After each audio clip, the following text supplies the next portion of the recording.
오늘 이 역대하 7장 14절은 제 인생의 좌우명과 같은 말씀입니다. 제 이메일 주소가 역대하 7장 14절입니다. 지메일에 있는 주소도, 또 핫메일에 있는 주소도, 그리고 한메일에 있는 주소도, 그리고 저희 교회 웹사이트에 제 아이디가 또한 역대하 7장 14절입니다. 제가 만들 수 있는 모든 아이디는 역대하 7장 14절이었습니다. 저는 지난 25년의 세월을 이 말씀에 의지하여 살아왔다고 해도 과언이 아닐 것입니다.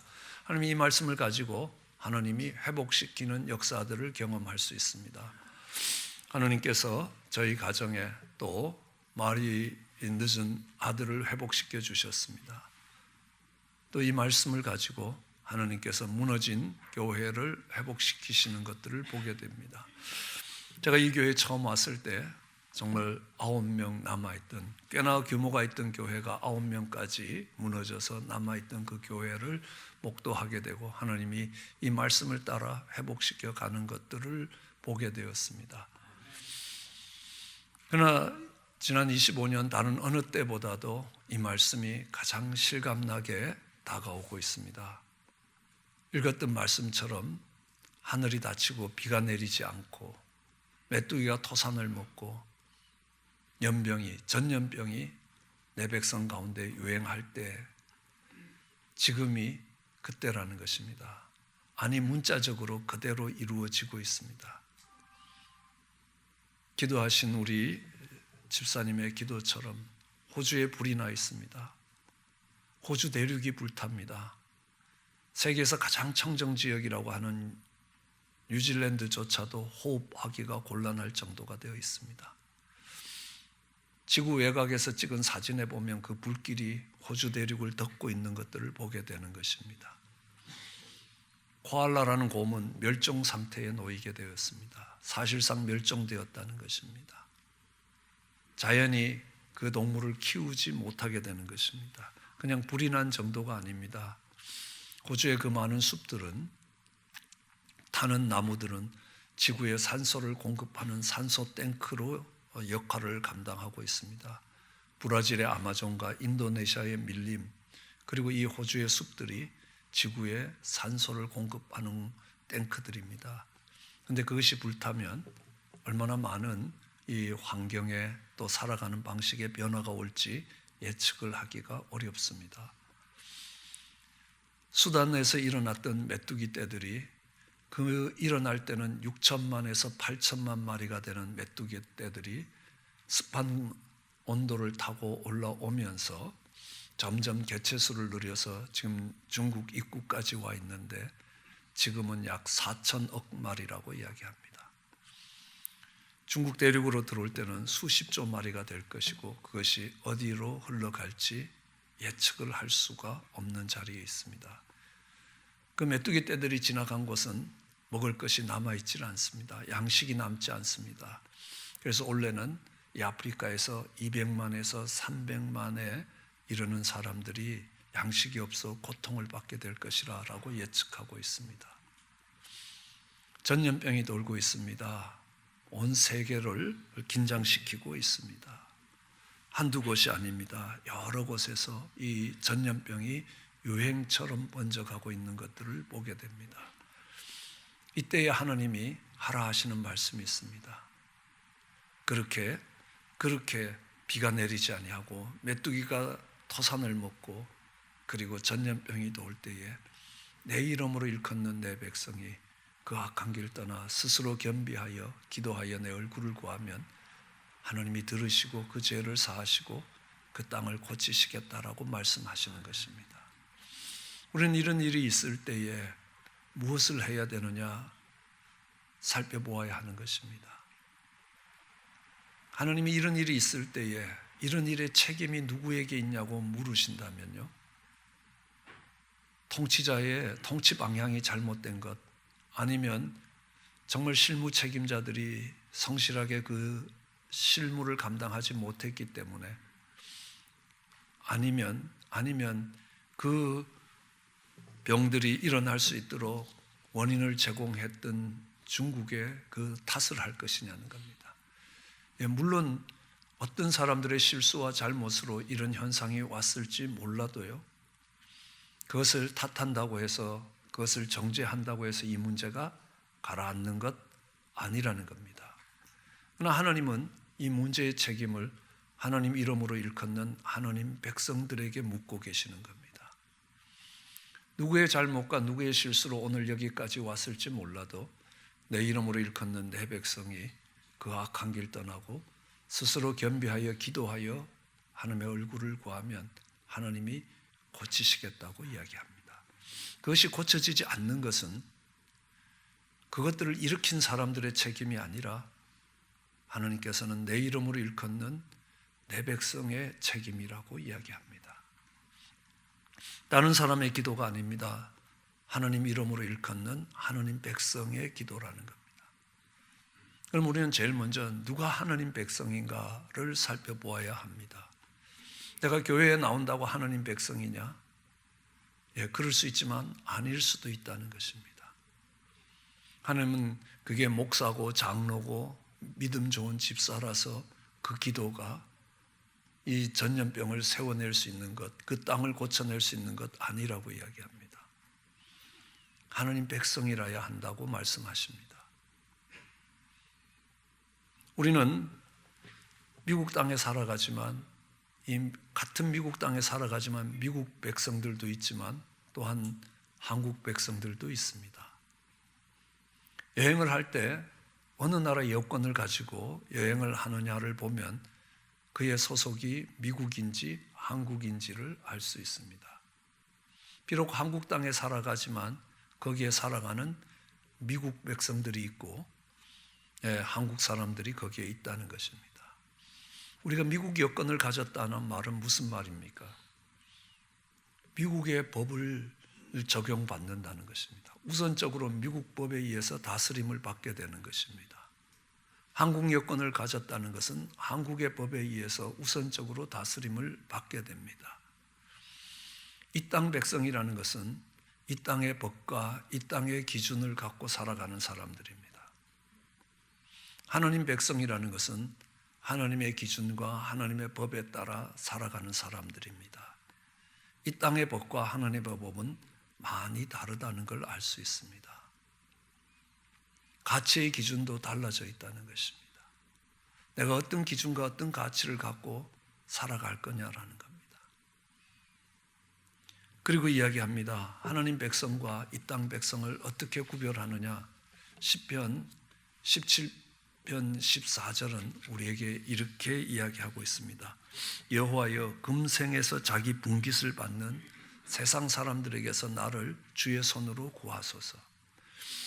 세상 사람들이라는 건 어떤 사람이냐 하면 우리가 살아가고 있는 지금 이 세상에서 저희의 분깃을 받기를 원한다. 이 분깃이라는 것은 상이라고, 영어로는 리워드라는 단어입니다. 상을 받기를 원한다. 내가 어디서 상을 받겠느냐는, 이 땅에서 여러분이 열심히 노력하셔서 이 땅에서 보다 풍요롭고 보다 화려한 삶을 보장받으려 하십니까? 그러면 이 땅 백성이라는 것입니다. 내가 이 땅에서 수고하고 노력하지만 내가 그 상을 하나님 나라에서 받겠다는 사람을 하나님 백성이라고 이야기합니다. 하나님은 약속하십니다. 네가 이 땅에서 낮아지면 하나님 나라에서 높아질 것이라고. 내가 열심히 노력하여 정말 세상 사람들이 다 우러러보는, 세상 사람들이 다 부러워하는 그 높은 자리로 가고자 하십니까? 아닙니다. 그러면요, 그는 세상 사람이라고 이야기합니다. 물은 낮은 곳을 찾아 흘러갑니다. 마치 물과 같이, 성소에서 흘러나오는 물과 같이 낮은 자리에 서서 하나님 나라를 바라보는 것입니다. 남들이 부러워하는 것 아니지 않느냐는 겁니다. 이 세상의 화려함이 아니지 않냐는 겁니다. 여러분들이 열심히 일하고 열심히 노력하는 이유가 무엇이냐는 겁니다. 내가 이 땅에서 떵떵거리며 남들이 부러워하는 것처럼 그런 삶을 살겠다는 게 아니라는 겁니다. 내 소망이 하나님 나라에 있다는 것입니다. 나는 하나님께 상을 받겠다는 겁니다. 그렇게 살아가는 그 하나님 백성의 기도를 하나님이 들으시고 그 땅을 고치시겠다고 약속하십니다. 하나님은 그렇게 그 하나님 백성들이 기도하는 모습들을 통해서 수많은 것들을 고쳐가시는 것들을 보게 됩니다. 제 개인적으로는 하나님이 저희 집안을, 저희 자녀들을 회복시키는 것들을 경험하고 하나님께서 교회를 회복시키는 것들을 경험합니다. 성경에 수르보니게 여인이 나오고 있습니다. 그에게는 흉악한 귀신 들린 딸이 있었습니다. 그는 기록에 의하면 많은 재산을 가진 부유한 가정이었습니다. 그는 헬라 사람으로 학식이 있는 여인이었습니다.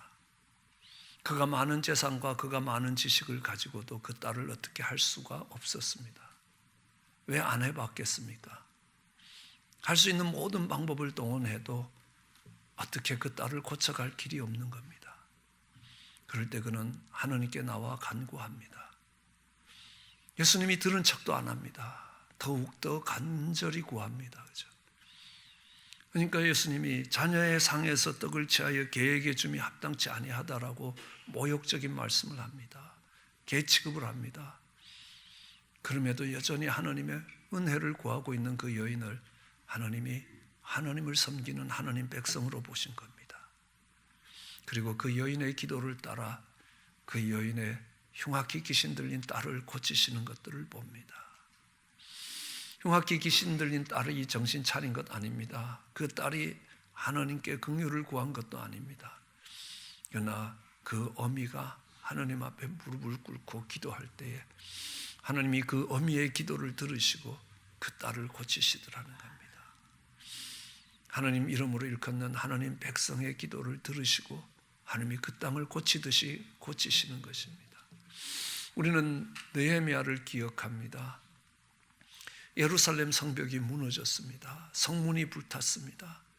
그러자 사나운 짐승들이 아무 때나 들어올 수 있습니다. 이방인들이 마음대로 들어와서 짓밟을 수 있습니다. 아무것도 막을 수 있는 수단이 없습니다. 그 안타까운 모습을 바라보면서 느헤미야가 기도합니다. 하나님, 나와 내 열조가 범죄하였습니다. 하나님 그 죄를 용서하시고 이 예루살렘을 회복해달라고 기도했습니다. 하나님이 그의 기도를 들으셨습니다.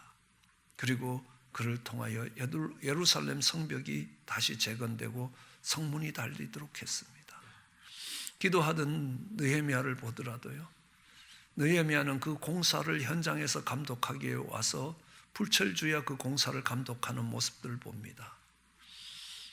그 예루살렘이 무너진 것은 거의 70년이 다 돼가는 시간이었습니다. 이스라엘 백성들은 바벨론에 가서 70년 동안 종살이 했습니다. 이제 그들이 돌아오기 시작하는 것입니다. 그렇다면요, 이 공사의 현장을 지휘하는 느헤미야는 그때 태어났다 하더라도 거의 70이 되고 그 이상의 나이가 되어야 되는 겁니다. 전혀 그렇지 않는 증거들이 있습니다. 그렇다면요, 그는 바벨론에서 태어났을 겁니다. 그러면 예루살렘이 무너지는 일에 대해서 아무 책임도 없는 세대입니다. 태어나 보니까 예루살렘이 무너져 있었습니다. 그렇지만 그 죄짐을 짊어지고 내 열조의 죄를 나의 죄로 인정하고 하나님 앞에 나가 기도할 때 하나님이 그가 기도하는 소리를 들으시고 그 죄를 용서하시고 그 땅을 고치시더라는 겁니다. 이스라엘 백성들은 광야에 나와서 금송아지를 만들었습니다. 그리고 하나님이 우리를 인도한 게 아니라 이 금송아지가 우리를 애굽에서 인도해냈다는 겁니다. 여러분, 이민을 와서 참 고생스러운 삶을 살다가 경제적으로 안정이 되니까 그렇게 벌었던 그 돈들이 내 인생을 행복하게 만든다고 생각하고 계시지 않습니까? 머리카락을 헤아리시는 하나님이 나를 지금까지 이끌어 오셨다는 생각보다는 내가 힘써 번 이 돈이 내 삶을, 내 안전을 지킬 것이라고 생각합니까? 내 인생에 행복을 줄 것이라고 생각합니까? 이스라엘 백성들이 그랬습니다. 하나님이 그 광야에서 이스라엘 백성들을 다 쓸어버리고 모세를 통하여 새 민족을 일으키겠다고 하실 때 모세는 그 하나님 앞을 막으며 자신의 영원한 생명을 지우시더라도 안 된다고 기도합니다. 하나님이 그 모세의 기도를 들으시고 그 민족의 운명을 바꾸시는 겁니다. 다 멸망당할 수밖에 없고 자신들 속에 그 멸망의 시간이 다가오고 있다는 것도 모른 채 살아가던 그들을 건지시는 하나님이십니다. 왜요? 하나님 이름으로 일컫는 하나님 백성 모세가 기도했기 때문이라는 겁니다. 이스라엘 백성들이 바벨론의 포로로 잡혀갔을 때에도 다니엘이 기도합니다.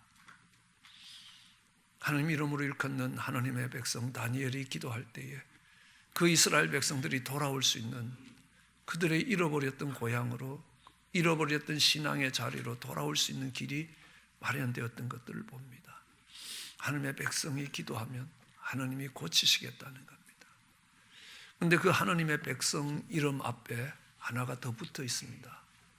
내 이름으로 일컫는 내 백성이라는 겁니다. 하나님의 백성의 기도인데 그 앞에 하나님의 이름으로 불려질 수 있는 하나님의 백성이라는 겁니다. 하나님 이름으로 일컬어지는 하나님의 백성은요, 목사도 아니고 장로도 아니고 집사도 아닙니다. 그 하나님의 이름이라는 것은 가장 우리에게 분명하게 알려진 것은 여호와라는 이름입니다. 이 여호와라는 이름은 나는 스스로 있는 자라는 의미를 갖고 있습니다. 하나님이 그렇게 불려지시는 것은요, 우리는 하나님에 의해서 하나님의 형상을 따라 지음받은 백성이라는 의미입니다. 그것이 우리에게 무엇을 의미하고 있습니까? 이스라엘 백성들은 성경을 필사하다가 여호와라는 이름이 나오면 쇠붓을 갖고 와서 그 여호와라는 이름을 썼습니다. 쇠붓이 없으면요, 지금 쓰던 붓을 깨끗이 씻어서 그 이름을 썼습니다. 그 여호와라는 이름에 대한 존경과 사랑의 표현이었기 때문에 그렇습니다. 그 이름의 의미가 스스로 있는 자라면 그것이 우리에게 다가오는 의미는 무엇인가 하면요, 우리는 하나님에 의해서 창조된 자라는 겁니다. 우리를 창조하신 하나님과 그의 형상을 따라 창조하신 하나님과 창조된 우리 사이의 관계는 어떤 관계가 되겠습니까? 부모님들이 자녀들을 끔찍스럽게 사랑합니다. 모든 것을 다 주고도 아까워하지 않습니다. 또 자녀들이요, 못생겨도 얼마나 이쁘게 보는지 모릅니다. 요즘 저희에게도요, 손주가 하나 생기더니만 저희 아내가 사진 찍어 갖고 다니면서 이 사람 저 사람 못 보여줘서 난리입니다. 옆에 있는 제가 민망할 정도라는 겁니다. 왜 그렇게 이쁘게 보이냐는 겁니다. 뭐 그렇게 대단한 아이도 아니고요, 그냥 평범해 보입니다. 그러나 내 눈에는 그렇게 이쁘게 보인다는 겁니다. 닮았기 때문에 아니라는 겁니다. 전혀 닮지 않았습니다. 자녀가 부모를 닮았기 때문에 부모가 그렇게 이뻐하면요, 때로는 삼촌을 더 닮는 조카도 있습니다. 그렇다고 해서 삼촌이 부모보다 그 아이를 더 이뻐하느냐? 아니지 않습니까? 그것은요, 그의 생명을 창조하는데 내가 관여했기 때문입니다. 우리는 우리의 자녀들의 생명을 창조하는데 반밖에 관여 못합니다. 반은 아버지에게서, 반은 어머니에게서, 그리고 하나님이 축복해 주셔야 그게 생명이 일어날 수 있습니다. 그렇게 반밖에 관여 안 하는 그 생명이 나한테 귀하고 사랑스럽다면요, 하나님의 형상을 따라 지음받은 인생은 하나님이 그 부모가 자식을 사랑하는 것과는 비교도 되지 않고 상상도 되지 않을 만큼 하나님이 그 백성들을 사랑하신다는 것입니다. 어떤 사람이 기도해야 되는 겁니까? 그 하나님 아버지의 마음을 갖고 있는 사람이 기도해야 된다는 것입니다. 우리는 너무나 숫자에 익숙해져 버리기도 합니다. 한두 사람이 죽었다는 데서 눈도 끔찍하지 않는 세상이 되어버렸습니다.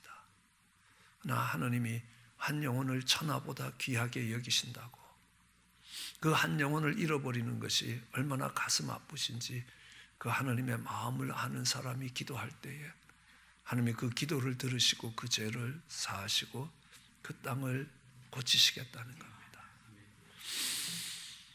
그런데 이스라엘 백성들이 또 그리고 우리들이 그 여호와라는 이름을 잘 이해하지 못할 때 하나님이 주신 다른 이름이 있었습니다. 나는 아브라함의 하나님이요, 이삭의 하나님이요, 야곱의 하나님이라. 이것이 영원히 너희가 기억해야 될 하나님의 이름이라고 모세에게 말씀하셨습니다. 아브라함의 하나님, 이삭의 하나님, 야곱의 하나님으로 일컬어지는 하나님의 백성은 아브라함 같은 사람, 야곱 같은 사람, 이삭 같은 사람이라는 뜻입니다. 아브라함의 하나님이라고 일컬어질 때 나는 롯의 하나님이 아니라 아브라함의 하나님이라는 겁니다. 아브라함과 롯은 같이 고향 갈대아우를 떠나왔습니다. 하란에 정착했습니다. 그러다가 마침내 가나안으로 들어왔습니다. 가나안의 흉년이 올 때 그들은 다시 애굽으로 내려왔습니다. 그러다가 다시 가나안으로 돌아와서 그들의 생애가 끝났습니다. 그들이 살아온 여정은 매우 비슷해 보입니다. 그러나 그들이 나누어진 시점이 있습니다. 뭐냐면 하나님이 그들을 축복하셔서 그들의 재산이 많아지고 양떼들이 많았을 때에 그 양떼들에게 먼저 물을 먹이겠다고 목자들 사이에 싸움이 일어났습니다. 그러자 아브라함이 이야기합니다. 너와 내가 싸우는 것이 하나님의 얼굴을 드러내지 못한다는 겁니다. 하나님의 얼굴에 먹칠하는 것이라. 그러니까 우리 싸우지 말자는 겁니다. 네가 동을 택하면 내가 서를 택하고 네가 서를 택하면 내가 동을 택할 것이라고. 롯은 동편을 봤습니다. 푸른 초장이 양떼들을 먹이기에 너무너무 좋은 동편이었습니다. 여호와의 물된 동산 같았습니다. 근데 하나 더 더해졌습니다. 애국 같았습니다. 이 땅의 화려함과 풍요로움이 약속된 땅입니다. 그쪽을 향해 갔습니다. 아브라함은요, 그 산지에 남아 있었습니다. 롯은 세상의 아름다움을 보고 간 것입니다. 세상의 풍요로움과 화려함을 보고 간 것입니다. 아브라함은 하느님이 경영하시고 하느님이 지으시는 도성을 바라봤다고 히브리서가 기록합니다. 아브라함은 그 약속의 땅에 와서 롯이 큰 집을 짓고 살 때 아브라함은 텐트 치고 살았습니다. 왜요? 하늘의 도성을 바라봤기 때문에요. 하느님이 날 부르시는 곳이 이 땅이 아니라는 겁니다. 영원하신 하느님의 집으로 나를 부르시는 것이라는 거예요. 아브라함은 그것을 깨달았습니다. 이 땅에 소망이 없음을 깨달았습니다. 그 하느님 나라를 바라보고 살았다는 겁니다. 나는 그 아브라함의 하느님이라. 그 아브라함 같은 자가 기도하면 내가 들을 거고 내가 그 죄를 사할 것이고 그 땅을 고칠 것이라는 겁니다. 이 땅에 남들이 부러워하고 남들이 갖지 못하는 것을 갖고 화려하게 남들이 입지 못하는 옷을 입고 화려하게 사는 게 아니라는 겁니다. 하나님, 내 소망이 하나님 나라에 있습니다. 낮아질 수 있는 것입니다. 하나님 백성들과 함께 고난받을 수 있다는 겁니다. 그런 하나님의 자녀가 기도하면 하나님이 들으시겠다고 약속하시는 겁니다. 나는 이삭의 하나님이라. 그 말은 나는 이스마엘의 하나님이 아니라는 의미입니다. 이삭과 이스마엘은 같은 아버지를 갖고 있습니다. 어머니가 달랐습니다. 이스마엘은 젊은 어머니로 인하여 인간적인 법에 의해서 그 생명이 만들어졌습니다. 그러나 이삭은 하나님의 약속을 따라서 하나님의 방법에 의해서 얻어진 생명이라는 겁니다. 어떤 방법으로 어떤 길이 열려 있느냐는 것입니다. 우리는 그것을 예수 그리스도의 길이라고 이야기합니다. 우리는 방법이 거룩하면, 목적이 거룩하면 방법도 거룩해야 된다는 겁니다. 공산주의라는 것은요, 사도행전 2장에 나오는 초대교회 모습을 만들어 보겠다는 사상을 갖고 있습니다. 그런데 그들은요, 많이 가진 자본가와 지주들을 다 없애고 노동자 계급이 다스리는 초대교회와 같은 그런 세상을 만들겠다고 했는데 그들이 만든 세상은 또 다른 지옥에 불과했습니다. 왜요? 그들의 이상이 거룩한 것이었다면 그 방법도 거룩해야 되기 때문에 그렇습니다. 인간적인 방법이 아니라는 겁니다.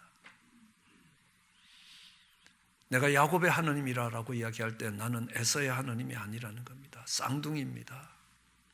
누가 보아도 닮았습니다. 겉모습까지 닮았습니다. 그런데요, 하나는 자신이 가진 재능과 힘을 가지고 아버지를 기쁘게 하겠다는 사람이었습니다.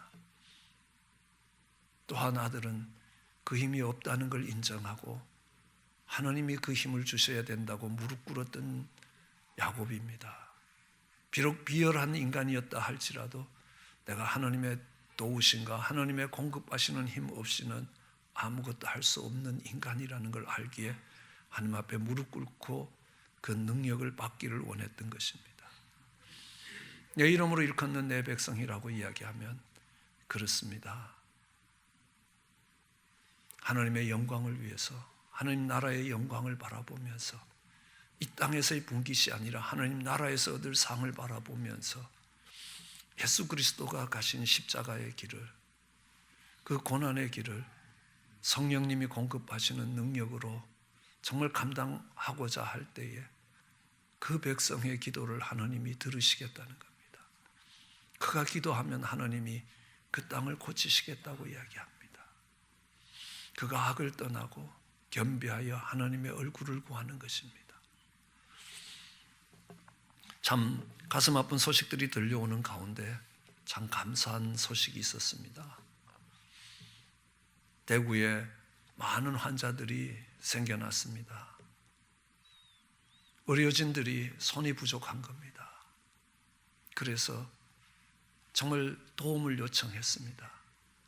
그러자 200명이 넘는 의사들이 도움의 손길을 베풀기 위해서 대구로 들어온 겁니다.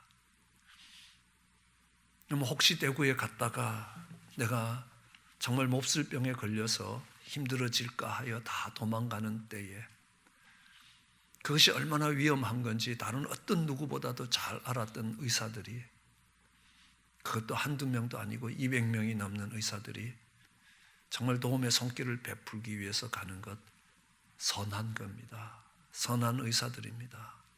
악을 떠나는 모습이 있기에 하나님 아직 그 땅에 소망이 있습니다 하고 기도할 수 있습니다. 이제는 겸비할 수밖에 없습니다. 우리의 능력으로 막을 수 있는 힘이 없기 때문에 겸비하다는 건 하나님 앞에 무릎을 꿇는 거 아니겠습니까? 하나님 앞에 무릎을 꿇고 두 손을 들고 기도할 수밖에 없습니다. 하나님, 지금 상황이 현실로는 많이 어렵습니다. 그러나 그 어려움을 통해서 하나님이 어떤 분이신지, 하나님이 어떤 능력을 행하시는지 보게 하여 주시옵소서. 약속의 땅을 정복해 들어갈 때 그것이 얼마나 어려운 일이었습니까? 그것이 어렵기 때문에 낙심하고 좌절한 것이 아니라 하나님이 일하실 때라는 겁니다. 하나님이 역사하셔서 하나님이 어떻게 그 백성들을 지키시고 그 백성들을 어떻게 보호하시고 이끌어 가시고 하나님이 어떻게 긍휼을 베푸시는지, 하나님이 이 땅에 하나님의 이름이 거룩하게 드러나기를, 하나님의 얼굴이 정말 드러날 수 있게, 빛날 수 있게 기도할 때에 하나님이 들으실 것이라고 이야기하십니다. 하나님, 정말 비가 내리지 않고 메뚜기가 토산을 먹고 전염병이 유행할 때 하나님이 찾으시는 사람들이 있습니다. 내 이름으로 일컫는 내 백성입니다. 우리가 그 하나님 이름으로 일컫는 하나님 백성 되어 겸손하게 무릎을 꿇고 악을 떠나 두 손을 들고 하나님의 얼굴을 구하길 원합니다. 그러면 하나님이 그 기도를 들으시고 이 땅의 재앙을 그치게 하실 것입니다. 그런 사명을 감당하는 저와 여러분 되시기를 주의 이름으로 축원합니다. 기도하시겠습니다.